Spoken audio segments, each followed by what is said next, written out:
Mazmur 91, dalam lindungan Allah.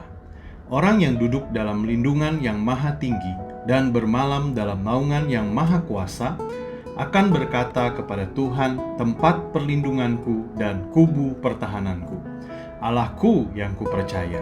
Sungguh dialah yang akan melepaskan engkau dari jerat penangkap burung, dari penyakit sampar yang busuk. Dengan kepaknya ia akan menudungi engkau, di bawah sayapnya engkau akan berlindung, kesetiaannya ialah perisai dan pagar tembok. Engkau tak usah takut terhadap kedahsyatan malam, terhadap panah yang terbang di waktu siang, terhadap penyakit sampar yang berjalan di dalam gelap, terhadap penyakit menular yang mengamuk di waktu petang. Walau 1.000 orang rebah di sisimu dan 10.000 di sebelah kananmu, tetapi itu tidak akan menimpamu.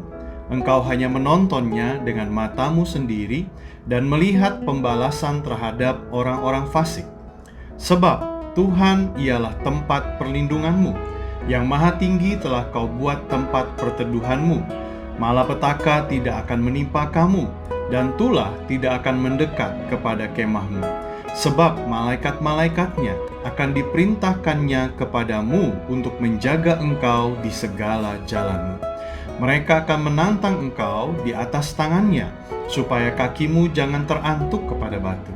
Singa dan ular tedung akan kau langkahi, engkau akan menginjak anak singa dan ular naga. Sungguh hatinya melekat kepadaku, maka aku akan meluputkannya. Aku akan membentenginya, sebab ia mengenal namaku. Bila ia berseru kepadaku, aku akan menjawab. Aku akan menyertai dia dalam kesesakan. Aku akan meluputkannya dan memuliakannya. Dengan panjang umur akan kukenyangkan dia, dan akan kuperlihatkan kepadanya keselamatan daripadaku.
Oke, shalom jemaat Tuhan, House of Joy dimanapun saudara berada.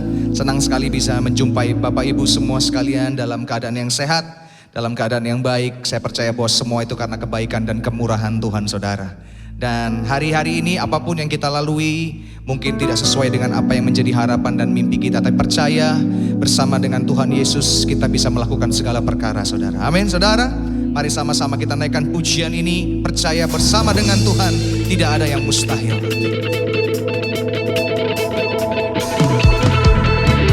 To you, I can do anything. I can do all things.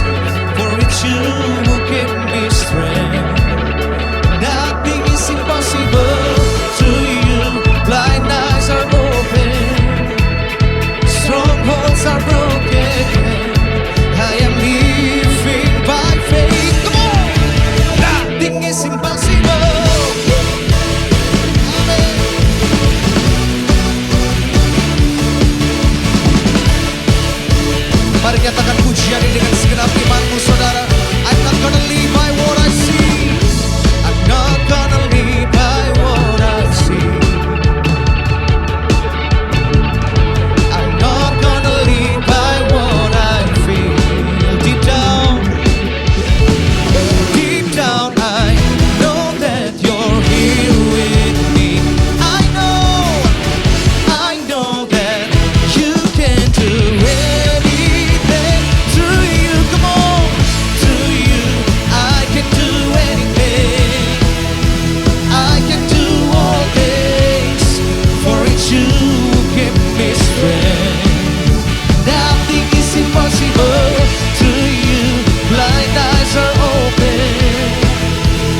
Nyatakan, I'm not gonna live by what I see. Oh, I'm not gonna live by what I see.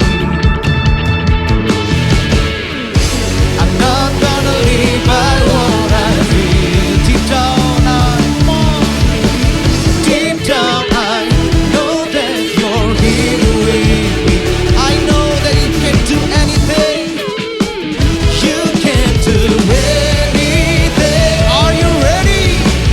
Through you I can do anything. I can do all things.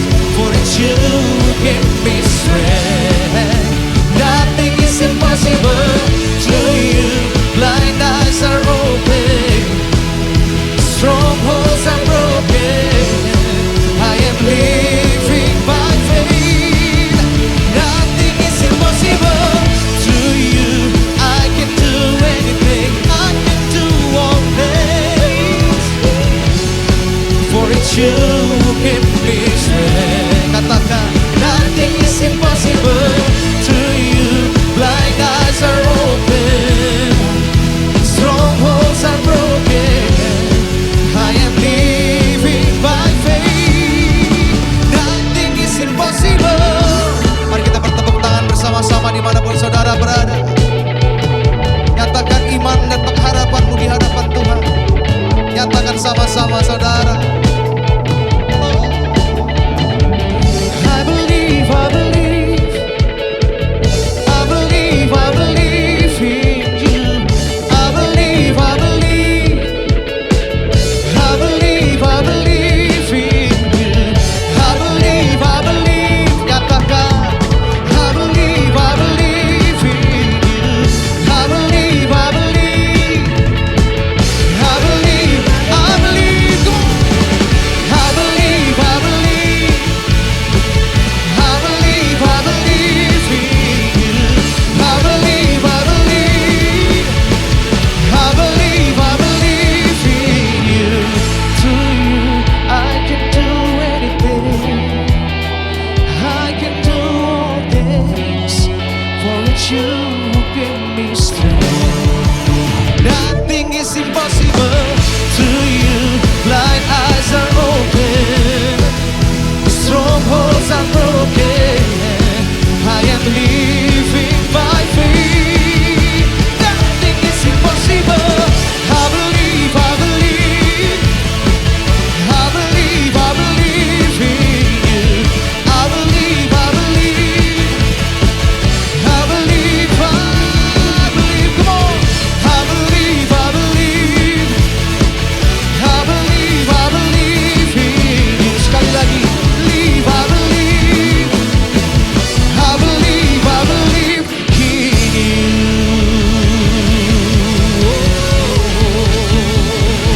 Hallelujah, hallelujah.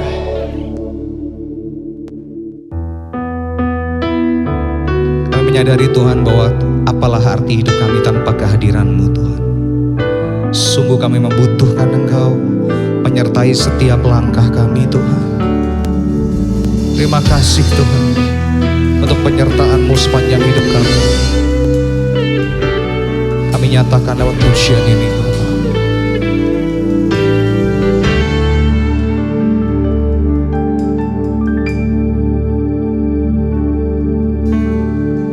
Kemanakah kami mencari kasih sejati? Kemanakah kami berseru saat badai datang menderu? Yang kami tahu hanya Kau yang mampu pulihkan segala sesuatu. Kemanakah kami mencari kasih yang sejati, kasih sejati?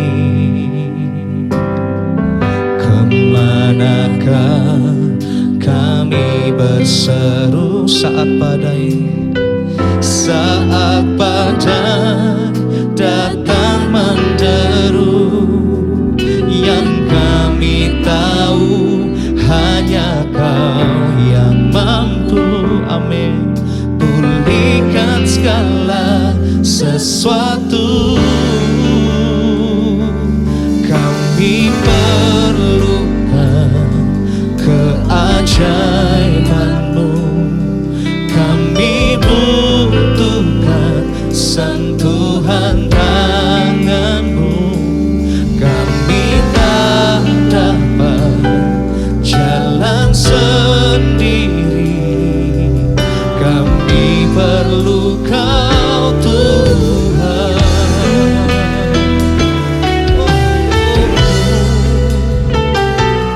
Terima kasih Tuhan.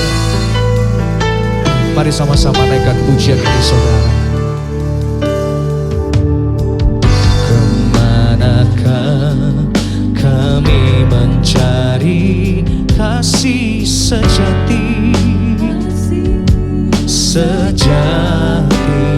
kemana kami berseru Tuhan, kemanakah kami berseru saat badai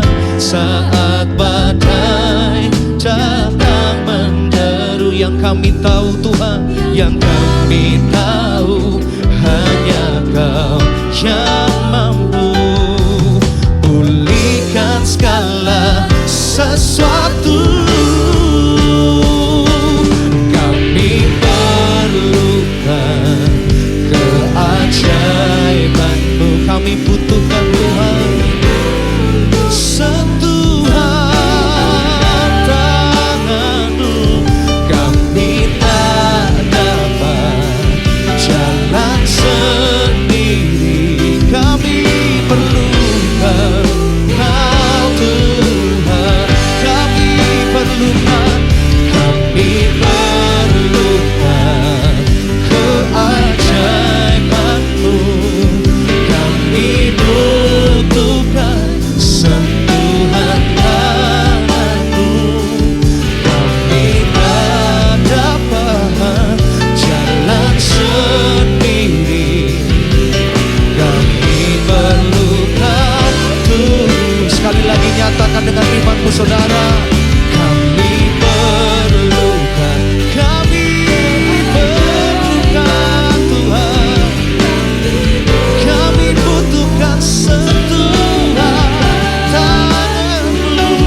Kami tak dapat jalan sendiri. Katakan, kami perlukan Tuhan.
sumber pengharapan, sumber kedamaian, satu-satunya, satu-satunya yang kuandalkan,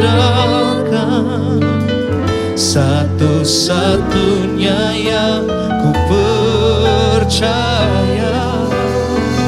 Engkau Tuhan memberkati, Tuhan penyembuh, Tuhan pemulih. Oh, satu-satunya yang kuandalkan, satu-satunya yang ku percaya. Katakan, Engkau sumber kekuatan, sumber pengharapan, sumber kedamaian. Oh, satu-satunya yang kuandalkan, satu-satunya yang ku percaya. Engkau Tuhan memberkati, Tuhan penyembuhku, Tuhan pemulihku. Katakan dengan iman, Engkau Tuhan memberkati, Tuhan penyembuhku, Tuhan pemulihku.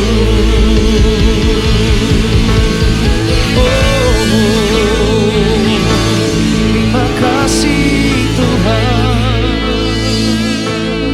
Engkau Tuhan yang setia, Tuhan yang tak pernah tinggalkanku, satu-satunya yang ku percaya, yang kami andalkan, Engkau Tuhan.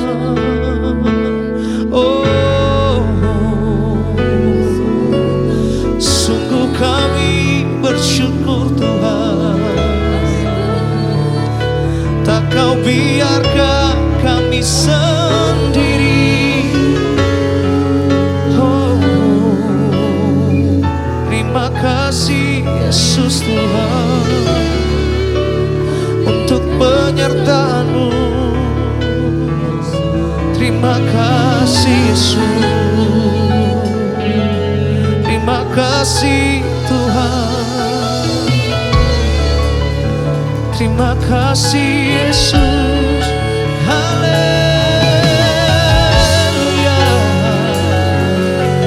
haleluya. Terima kasih Tuhan. Mari naikkan ucapan syukurmu di hadapan Tuhan. Mari sembah Tuhan kita dimanapun Engkau berada. Terima kasih Tuhan, terima kasih Yesus untuk penyertaan-Mu.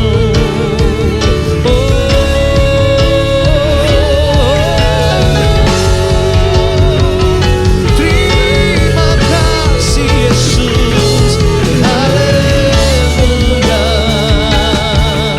Terima kasih Tuhan, terima kasih Yesus untuk kesetiaan-Mu, untuk kebaikan-Mu.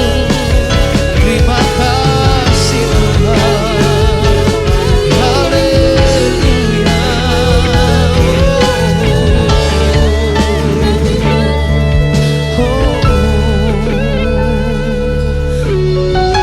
Sungguh kami bersyukur Tuhan untuk kebaikan-Mu dalam hidup kami. Kami sadar kami terbatas tanpa Engkau Tuhan. Kami sadar kami manusia membutuhkan Engkau lebih dari segalanya Tuhan. Ajar kami untuk mengandalkan Engkau menjadi satu-satunya yang menjadi jalan keluar buat setiap kami Bapa. Mari Tuhan Yesus, sebentar kami mau diberkati lebih lagi lewat firman-Mu Tuhan. Jamah setiap kami, tegur setiap kami Tuhan, supaya kami kembali kepada jalan-Mu yang benar Bapa. Terima kasih Bapa. Di dalam nama Tuhan Yesus kami berdoa dan mengucap syukur. Amin. Shalom Bapak Ibu, saya bergembira sekali dapat menyapa kembali Bapak Ibu di ibadah online House of Joy hari ini. Saya bersyukur, saya percaya kita semua dalam keadaan yang sehat. Bapak Ibu, dalam beberapa minggu terakhir kita sedang berbicara tentang sebuah topik, yaitu fondasi kehidupan. Saya berdoa agar Bapak Ibu dapat menerima sebuah pewahyuan baru dari topik ini, karena kasih Tuhan dan firman Tuhanlah yang menjadikan kehidupan kerohanian kita bertumbuh, bahkan akan termanifestasi dalam kehidupan kita. Hari ini saya akan kembali melanjutkan bagian otoritas rohani kita, tetapi saya akan fokus melawan tipu muslihat iblis. Di dalam firman Tuhan, Yakobus 4 ayat yang ke-7 dikatakan, "Karena itu tunduklah kepada Allah dan lawanlah iblis, maka ia akan lari daripadamu." Bapak Ibu, Yakobus dengan jelas katakan, tunduklah kepada Allah dan lawanlah iblis, maka ia akan lari daripadamu. Saya akan memberikan sebuah contoh ilustrasi. Dalam perjalanan pulang dari Kendari menuju Jakarta dalam beberapa bulan yang lalu, saya bertemu dengan seorang ibu, dan ibu itu menceritakan tentang keadaannya. Bagaimana kurang lebih 5 bulan yang lalu dia mengalami sebuah duka cita karena suaminya meninggal. Terus beberapa bulan kemudian ada lagi duka cita, yaitu bapak kandungnya juga meninggal. Dan bahkan pada saat dia menceritakan kepada saya kisah hidupnya, ibu ini menceritakan bahwa hari itu dia juga masih mengalami penderitaan. Dia katakan kakaknya hari ini sedang didiagnosa kanker. Jadi ibu itu berkata, "Tolong Pak, doakan saya." Dan dia juga katakan, "Kenapa? Apa salah saya sehingga Tuhan menghukum saya sedemikian berat?" Nah Bapak Ibu, pada saat ibu itu berkata, "Apa salah saya sehingga Tuhan menghukum sedemikian berat?" Tiba-tiba ada sebuah suara di dalam hati saya yang mengatakan, "Tovan, berapa banyak umatku yang juga berpikir sama seperti apa yang ibu ini pikirkan, bahwa Allah adalah yang menghukum kejadian demi kejadian di sekitar kita yang rasanya menyakitkan, rasanya seperti penderitaan, justru katanya sebagai hukuman daripada Allah." Saudara, Bapak Ibu, padahal Allah melalui anaknya Yesus Kristus datang ke dunia untuk menyelamatkan umat manusia, bukan hanya berbicara keselamatan kekal, tetapi Yesus Kristus datang untuk menyelamatkan saudara dan saya sewaktu kita ada di dunia ini. Nah, jadi Bapak Ibu, seperti Yakobus katakan, tunduklah kepada Allah. Dalam arti kita harus tunduk kepada firman-Nya, maka kita dapat melawan iblis. Firman-Nya mengatakan bahwa Allah kita adalah Allah yang penuh kasih. Allah itu adalah kasih. Bahkan digambarkan, tercatat dalam firman Tuhan, kasih Allah demikian panjang, demikian lebar, demikian tinggi, demikian dalam, demikian luas kasih Allah untuk saudara dan saya. Saat kita memahami bahwa kasih Allah begitu baik, dan bahkan tercatat di dalam firman-Nya bahwa Allah tidak mengingat-ingat lagi pelanggaran dosa kita. Nah Bapak Ibu, jika kita mau tunduk kepada Allah, kita mau tunduk kepada firman-Nya dan memahami bahwa Allah itu baik, Allah itu penuh kasih, maka kita dapat memberikan perlawanan kepada iblis yang berusaha menipu kita, memunculkan kebohongan demi kebohongan dalam pemikiran kita bahwa yang terjadi hari ini adalah karena Allah menghukum, karena saya salah, karena saya buat dosa sama Allah. Sehingga saudara, Bapak Ibu, kita dapat lawan iblis dan kita bisa menang di dalam segala kehidupan kita. Nah saudara, Bapak Ibu semua, apa yang terjadi dengan ibu ini? Ibu ini terus mengasihani dirinya sendiri, menyalahkan dirinya sendiri atas kejadian demi kejadian yang menyakitkan yang dialami. Sehingga apa? Sehingga dia tidak dapat mengalami kebaikan Tuhan. Ibu ini hanya tahu Tuhan itu baik, tetapi dia tidak mengalami kehidupan bahwa Tuhan itu baik dalam hidupnya. Bapak Ibu, demikian juga dengan kita. Banyak kali iblis selalu ingin kita itu hanya sekedar tahu bahwa Allah itu baik, tetapi iblis tidak mau kita, umatnya, mengalami kebaikan Tuhan. Maka dari itu iblis berusaha untuk menipu dengan tipu muslihat iblis, dengan pemikiran-pemikiran, pemahaman-pemahaman yang salah tentang kebenaran firman Tuhan. Dalam 1 Petrus 5 ayat yang ke-8, sadarlah dan berjagalah, lawanmu si iblis berjalan keliling sama seperti singa yang mengaum-ngaum dan mencari orang yang dapat ditelannya. Bapak Ibu, kata sadar di situ dalam ayat itu artinya berpikiran sehat dan menguasai diri. Dan kata berjaga-jaga di situ artinya bersiap apapun yang terjadi. Jadi kalau saya boleh mengambil kesimpulan, jadi kesimpulannya adalah Tuhan mau kita berpikiran sehat, menguasai diri sendiri, dan bersiap apapun yang terjadi. Kalau iblis berusaha memberikan kebohongan-kebohongan, kita dapat melawan. Sebab Bapak Ibu, banyak yang kalah bukan karena keadaannya, tetapi banyak yang kalah karena apa? Karena kebohongan-kebohongan iblis, karena percaya akan tipu muslihatnya lebih besar daripada percaya akan kebenaran firman Tuhan. Nah saudara, di dalam 1 Petrus 5 ayat 8 tadi, Petrus menginginkan untuk kita siap berjaga-jaga ketika tipu muslihat si iblis itu datang, kita dapat melawan dia. Nah, kalau kita ada di dalam kebun binatang saudara, ketika kita mendengar singa mengaum, wow gitu saudara ya, Bapak Ibu, auman singa itu dapat secara manusia membuat kita ketakutan. Demikian pula ketika kehidupan kita, dikatakan iblis itu seperti singa yang mengaum-ngaum. Bapak Ibu, iblis itu selalu mengaumkan kekhawatiran. Dia menyuarakan ketakutan. Dia mengaumkan tentang penyakit, sehingga penyakit kita menjadi sebuah momok yang membuat rasanya kita selalu khawatir, selalu takut. Bahkan iblis juga mengaumkan tentang mengasihani diri sendiri. Itu semua diaumkan di mana saudara? Di alam pikiran kita. Iblis berusaha membuat kebohongan, dia berusaha untuk menipu sehingga apa? Kita tidak memperoleh kemenangan. Jadi kita menjadi takut, kita menjadi khawatir, bahkan kita menjadi mengasihani diri kita sendiri. Kalau kita dapat melihat apalagi beberapa kasus terakhir ya saudara, secara data COVID sedang meningkat dengan varian baru yaitu Omicron saudara. Saudara, ini kesempatan di mana iblis mulai menebar ketakutan, kekhawatiran, saudara. Aduh, baru mulai slow down, baru mulai mau bergerak lagi ke depan, muncul lagi. Kita mulai memikirkan nanti gimana ini, gimana itu, saudara. Saudara, kita mulai diperdengarkan kembali tentang kebohongan bahwa nanti lo, hayo lo, saudara. Gitu saudara ya. Kenapa? Karena iblis mengaum-ngaum, saudara.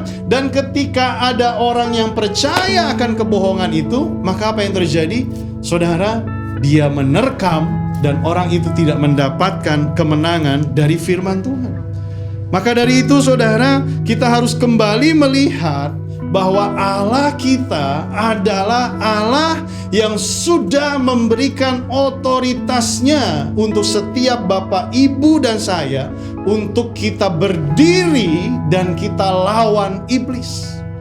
Bapak Ibu, suatu kali saya baca sebuah ilustrasi cerita bahwa ada seekor kucing yang berusaha untuk selalu masuk ke dalam rumah seseorang. Tentunya orang ini bapak-bapak waktu itu. Kemudian bapak ini menceritakan bahwa dia kurang suka dengan kucing.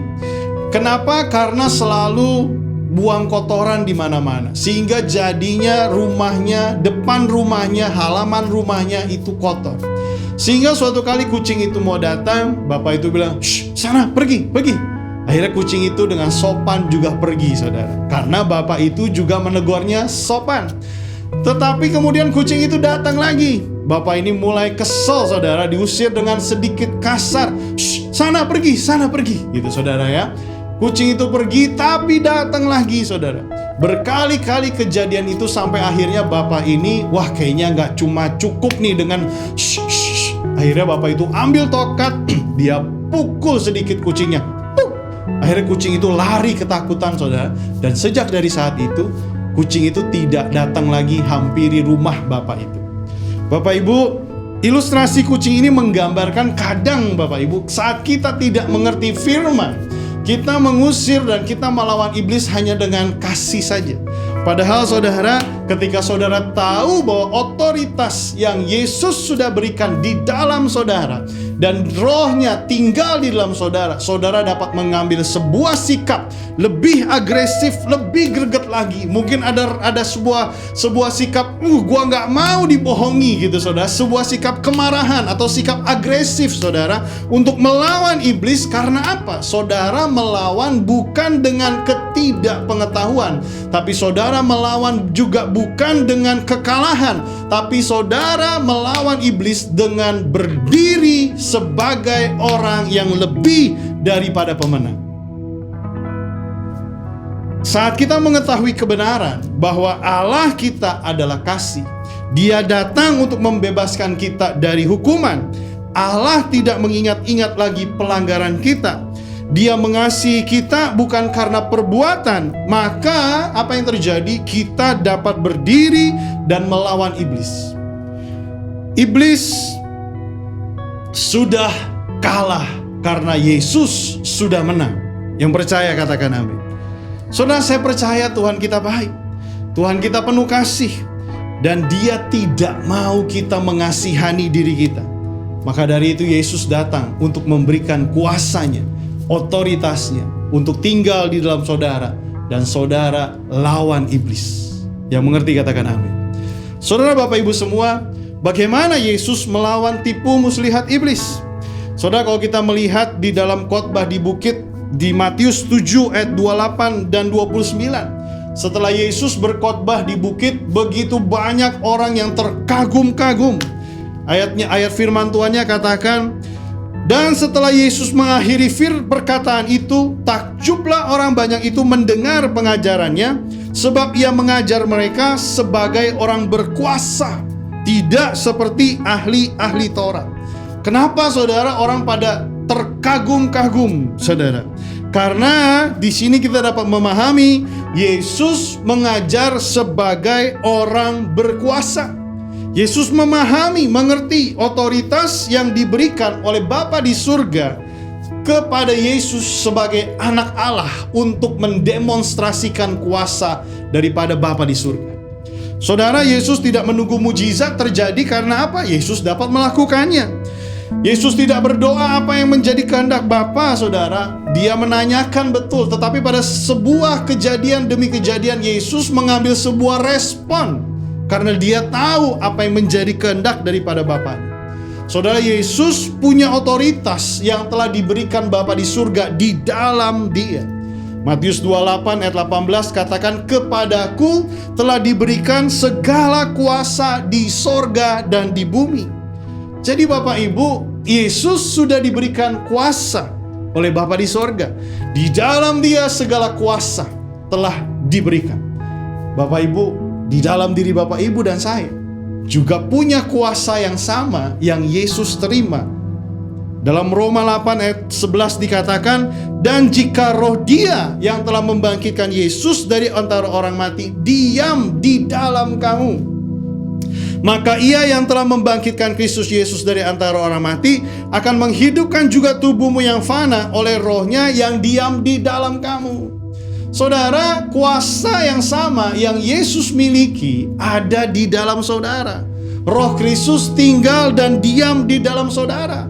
Bahkan di dalam Lukas 10 ayat 19 dikatakan, sesungguhnya aku telah memberikan kuasa kepada kamu untuk menginjak ular, kalajengking, dan kuasa untuk menahan kekuatan musuh sehingga tidak ada yang akan membahayakan kamu. Luar biasa saudara. Saudara diberi kuasa. Saudara, yang kuasa yang Yesus punya tinggal juga di dalam diri saudara. Nah, saudara, ketika kita memahami bahwa Dia ada, kuasanya tinggal di dalam saudara, maka saudara, kita dapat berdiri tegak dan kita dapat berkata kepada iblis, kita dapat melawan iblis, kita dapat melawan kebohongannya, tipu muslihatnya, saudara, dengan kuasa yang sudah ada, yang sama di dalam diri kita. Suatu ketika, saudara, ada seorang wanita, seorang ibu pergi ke dokter. Ibu ini sudah didiagnos dokter sakit kanker. Dia pergi ke dokter, saudara, karena dia rasa badannya tidak enak. Jadi dia pergi ke dokter, dia cek, melakukan check up semua segala macam. Dan akhirnya dokternya berkata, ibu, kanker itu sudah menyebar ke seluruh tubuh ibu. Lebih baik saat ini ibu pulang dan ibu menikmati bersama dengan keluarga. Ibu mau makan apa, silakan, enjoy your life, kata dokter itu, saudara. Saudara, apa yang terjadi? Ibu itu terketawa, dia ketawa, saudara, dia ketawa, saudara, seperti mengetahui hasil yang dokter itu katakan. Singkat ceritanya, dokternya begitu kaget. Kenapa ini, Bu? Dia pikir si ibu ini depresi, saudara, stres, saudara. Dia tawarkan, ibu tenang, ibu mau saya suntik obat penenang. Saudara, ibu ini terus tertawa, mengetahui hasil dokter tersebut. Dan akhirnya ibu ini berusaha tenang. Kemudian apa yang terjadi, saudara? Ibu ini berkata, periksa saya sekali lagi. Nah, saudara, mungkin dokternya nggak enak gitu, saudara, ya. Dan juga untuk menenangkan perasaan si ibu ini, akhirnya dokter ini, oke, kita periksa untuk kedua kali. Dan apa yang terjadi, saudara? Dokternya yang kaget kali ini. Kenapa? Karena hasil pemeriksaan yang kedua berbeda dengan hasil pemeriksaan yang pertama. Yang kedua didapati, saudara, tidak ada kanker sama sekali dan sudah disembuhkan. Wah, dokternya kaget, saudara. Saudara, akhir dokter itu bertanya dan ibu itu menjawab. Dia tatap wajah dokter itu dan dia katakan, ketika kamu memberikan diagnosa yang pertama, saya tidak percaya akan kebohongan yang iblis buat. Dia mengutip dari Mazmur 37 ayat 12-13. Dikatakan, orang fasik merencanakan kejahatan terhadap orang benar dan menggertakkan gigi terhadap dia. Tuhan menertawakan orang fasik itu sebab ia melihat bahwa harinya sudah dekat. Ibu itu tertawa, saudara. Dia tidak terima kebohongan yang diberikan oleh iblis melalui diagnosa dokter yang pertama tadi. Dan saudara, dan hasilnya ibu itu menerima mujizat. Dia menerima kesembuhan, kebenarannya bahwa Allah ingin ibu itu sehat. Allah ingin ibu itu sehat, bebas dari sakit penyakit. Saudara, Bapak Ibu semua, otoritas sudah diberikan untuk kita, tinggal di dalam kita. Ibu itu membuat pilihan, mau percaya kepada kebohongan atau percaya kepada kebenaran firman Tuhan. Ibu itu mengerti otoritasnya. Demikian juga dengan kita, Bapak Ibu, pilihan ada pada kita hari ini. Kita mau percaya kepada kebohongan yang digaungkan, yang diaumkan oleh si iblis, tipu muslihatnya, atau kita mau kembali percaya dan kita lawan iblis dengan apa? Kebenaran firman-Nya. Otoritas itu sudah ada di dalam kita, kita menerimanya bahkan tanpa penderitaan seperti yang Yesus alami. Kita disebut sebagai orang-orang yang lebih daripada pemenang. Jika iblis mengaumkan, respon kita adalah pakai otoritas itu dan lawan iblis. Sebab iblis sudah tidak punya kuasa apa-apa lagi atas saudara dan saya. Tetapi Yesuslah yang berkuasa di dalam kita. Bapak Ibu, kita ini adalah anak Allah. Yohanes 1 ayat 12 katakan, tetapi semua yang menerimanya diberi kuasa supaya menjadi anak-anak Allah, yaitu mereka yang percaya dalam namanya. 1 Yohanes 4 ayat yang keempat, saudara, kamu berasal dari Allah, anak-anakku, dan kamu telah mengalahkan nabi-nabi palsu itu, sebab roh yang ada di dalam kamu lebih besar daripada roh yang ada di dalam dunia. Saudara, identitas saudara adalah anak Allah. Di dalam diri saudara kuasa yang sama yang diterima Yesus sudah ada di dalam saudara. Kalau iblis berusaha membuat kebohongan, lawan dia dengan firman dan dengan kuasa yang sudah saudara terima. Jangan menghadapi masalah kita dengan mengasihani diri, menganggap diri kita sebagai korban. Tidak, saudara. Atau kita memposisikan diri kita sebagai orang lemah, gak berdaya. Jangan, saudara. Sebaliknya, saudara harus mengambil posisi. Hadapi masalahmu dengan mental lebih daripada pemenang, dengan mental bahwa kuasanya sudah di dalam saudara, otoritasnya sudah ada di dalam saudara, dan lawan iblis. Lakukan sesuatu yang dahsyat, karena dia telah memberikan otoritas itu untuk saudara dan saya. Yang percaya katakan amin. Mari kita berdoa bersama-sama Bapak Ibu. Tuhan, aku bersyukur hari ini kami telah menerima otoritas yang Kristus telah ambil untuk diberikan kepada kami. Kuasa yang sama yang diam di dalam Kristus sama diam di dalam kami. Kristus juga ada dan tinggal di dalam kami. Identitas kami adalah identitas anak Allah yang telah dijadikan baru karena Kristus. Terima kasih hari ini Bapak. Saat ini aku berdoa, biarlah semua dari kami dapat berdiri tegak untuk melawan iblis dengan segala tipu muslihat dan kebohongannya. Kami dapat berdiri tegak menggunakan otoritas yang telah kami punya, hingga kami menjadi lebih daripada pemenang, lebih daripada pemenang. Aku berdoa kalau hari ini ada yang masih duduk berdiri dengan mental korban, mengasihani diri sendiri. Saat ini Tuhan, aku berdoa biar pewahyuan ini membangkitkan mereka, menyadarkan mereka bahwa mereka bukanlah orang yang kalah, tapi mereka adalah orang-orang yang lebih daripada pemenang, di mana Kristus sudah memenangkan pertandingan di dalam kehidupan mereka. Saat ini Tuhan, aku berdoa di dalam nama Yesus, berkati firman-Mu hari ini. Hanya di dalam nama Yesus Kristus, haleluya. Amin. Tuhan berkati kita semua.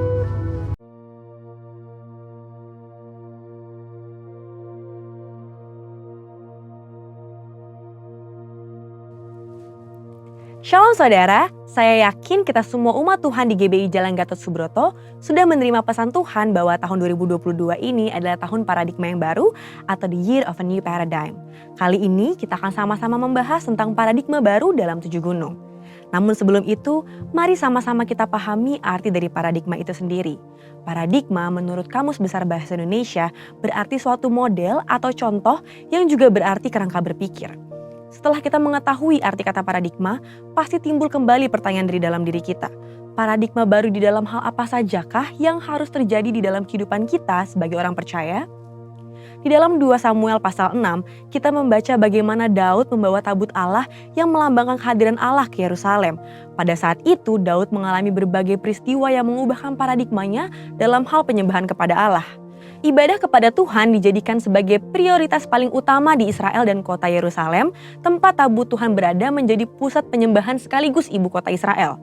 Perubahan paradigma di dalam penyembahan kepada Tuhan ini dapat menjadi suatu acuan bahwa perubahan paradigma pun dapat terjadi di segala aspek kehidupan orang percaya. Apabila kita baca di awal penciptaan, Tuhan menciptakan manusia segambar dan serupa dengan Allah agar manusia dapat menguasai dan mengelola Taman Eden sambil menikmati hubungan yang intim dengan Allah. Hal ini dikenal dengan creation mandate atau mandat penciptaan. Dengan adanya mandat ini, manusia secara khusus orang percaya diperintahkan untuk menguasai bidang-bidang kehidupan dengan cara memberikan dampak sosial di bumi ini. Lalu, pada bidang apa sajakah kita perlu memberikan dampak? Sekitar tahun 1975, Dr. Bill Bright, pendiri dari gerakan kampus Crusade for Christ, dan Loren Cunningham, pendiri dari Youth with a Mission, mendapat pewahyuan dari Tuhan tentang bidang-bidang yang perlu diberi dampak oleh orang-orang percaya, yang dikenal dengan istilah The 7 Mountains of Influence atau 7 gunung pengaruh. Bidang-bidang ini adalah arts and entertainment, business, church, development of the poor, education, family, dan government. Apakah ada kaitannya antara Daud membawa tabut perjanjian Allah ke Yerusalem dengan ke-7 gunung tersebut? Jawabannya adalah ada. Saudara terkasih, pada saat Daud membawa tabut perjanjian Allah ke Yerusalem, selain merestorasi bentuk penyembahan kepada Tuhan, Daud juga memperbarui bidang-bidang kehidupan lain, yaitu 7 bidang kehidupan tersebut. Dalam Yesaya 43 ayat 18, Tuhan berfirman agar umatnya tidak lagi mengingat hal-hal yang dulu, termasuk kesuksesan yang pernah diraih sebelumnya. Mengapa? Karena Tuhan akan memberikan hal-hal yang baru bagi umatnya, yaitu suatu kerangka berpikir baru agar umatnya dapat memberikan dampak di dalam dunia ini. Jadi, bagaimanakah caranya agar kerangka berpikir baru atau paradigma baru ini dapat memberikan dampak bagi 7 gunung ini? Di dalam Kisah Para Rasul 6 ayat 1 sampai dengan 7 dituliskan mengenai Stefanus, satu dari 7 orang yang dipilih oleh para rasul untuk melayani orang miskin, seorang yang penuh roh dan hikmat. Stefanus tidak dipilih untuk mengajarkan firman atau memberitakan Injil, tetapi Tuhan memakai Stefanus secara luar biasa saat dia melayani orang-orang miskin itu. Dari kisah Stefanus, kita pelajari bahwa kita dapat membuat suatu restorasi dalam bidang di mana kita ditempatkan. Saat kita berjalan dalam kuasa Roh Kudus. Dengan kuasanya, sama seperti Daud membawa tabut Allah ke Yerusalem, kita juga dipakai untuk membawa hadirat Allah dalam setiap bidang kehidupan yang kita geluti. Artinya, kita menghadirkan doa, pujian, penyembahan, dan mengimpartasikan nilai kerajaan Allah atau membawa otoritas yang disertai hikmat ilahi di marketplace.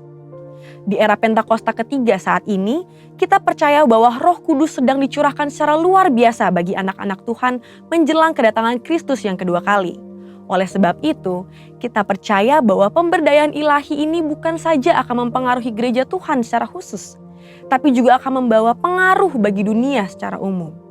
Tuhan Yesus dalam amanat agungnya memanggil setiap orang percaya untuk menjadikan semua bangsa murid-Nya. Artinya, kita dipanggil untuk membawa hadirat Tuhan dan membawa perubahan dan pengaruh di dalam pekerjaan, keluarga, tempat pendidikan, media, dunia seni dan hiburan, pelayanan pada kaum marginal, bahkan dalam pemerintahan negara kita. Kita harus yakin bahwa melalui pemberdayaan Roh Kudus, kita diperlengkapi dan dimampukan untuk membawa perubahan, pengaruh, dan dampak di ketujuh aspek tersebut. Dengan demikian, terjadilah suatu perubahan paradigma yang akan membawa jiwa-jiwa untuk semakin mengenal pribadi Kristus. Kita percaya bahwa inilah kerinduan Tuhan, yaitu supaya kerajaannya menjadi nyata di dunia ini. Sekarang pertanyaannya, sudah siapkah kita menjadi agen perubahan paradigma baru? Untuk artikel lengkapnya dari tim teologi kami, silakan klik link yang ada di atas atau scan QR Code yang tersedia. Tuhan Yesus memberkati.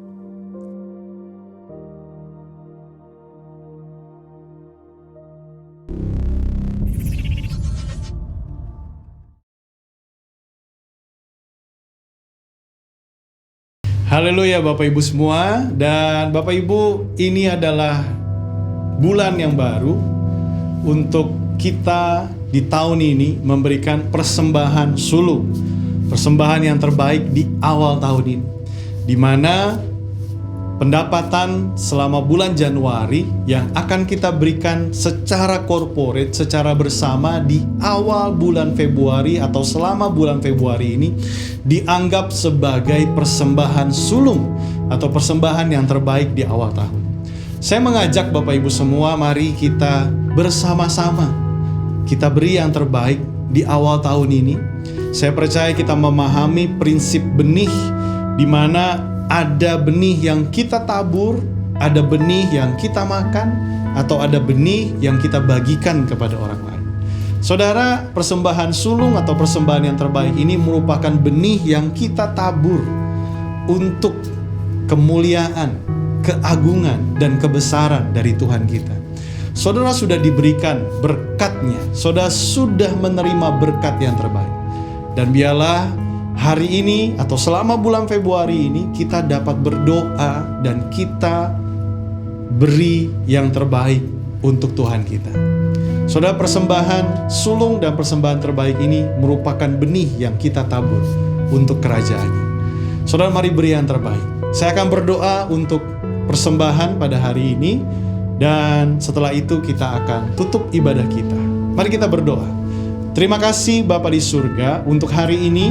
di mana kami secara bersama-sama, secara gerejawi, kami mengambil sebuah tindakan untuk mempersembahkan persembahan sulung, persembahan yang terbaik di awal tahun 2022. Biarlah Tuhan ini menjadi benih untuk setiap kami yang telah menerima benih berkat Tuhan, yang telah menerima berkat-berkat-Mu di sepanjang kehidupan kami.